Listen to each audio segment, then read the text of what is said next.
بسم اللہ الرحمن الرحیم۔ ایک دفعہ روم سے سفیر آ گیا۔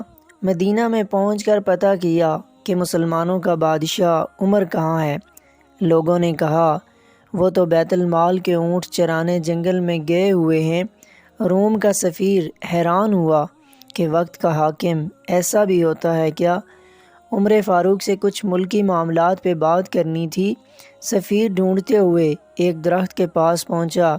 دیکھا کہ عمر فاروق درخت کے نیچے لیٹ کر آرام فرما رہے تھے، مگر جنگل کا ایک شیر ہے جو عمر فاروق کا پہرا دے رہا ہے۔ روم کے سفیر پر جب شیر کی نظر پڑی تو شیر کی دھاڑنے کی آواز سنائی دی۔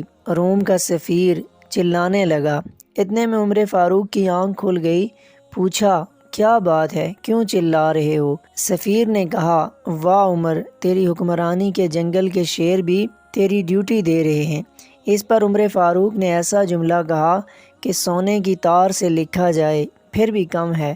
فرمایا جو بھی ہمارے نبی محمد مصطفیٰ صلی اللہ علیہ وسلم کی غلامی اختیار کرتا ہے اس کی قدر جنگل کے جانور بھی پہچانتے ہیں۔ روم کے سفیر نے بات چیت کی اور چلا گیا۔ دوسرے دن صبح ہوئی۔ عمر فاروق پانی کے مشکیزیں بھر بھر کے غریبوں کے دروازے پہ پانی پہنچا رہے تھے تو نوکروں نے کہا کہ امیر المومنین، خزانے سے ہم بھی تنخواہ لیتے ہیں، آپ حکم کریں ہم پانی بھر دیتے ہیں۔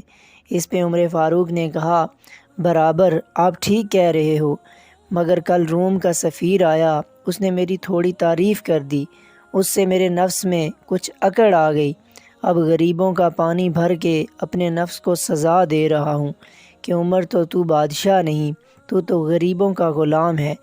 اللہ تعالیٰ ہمیں بھی حضرت عمر فاروق رضی اللہ تعالیٰ عنہ جیسا لیڈر عطا فرمائے۔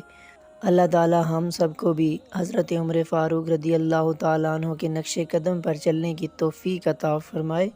آمین ثم آمین۔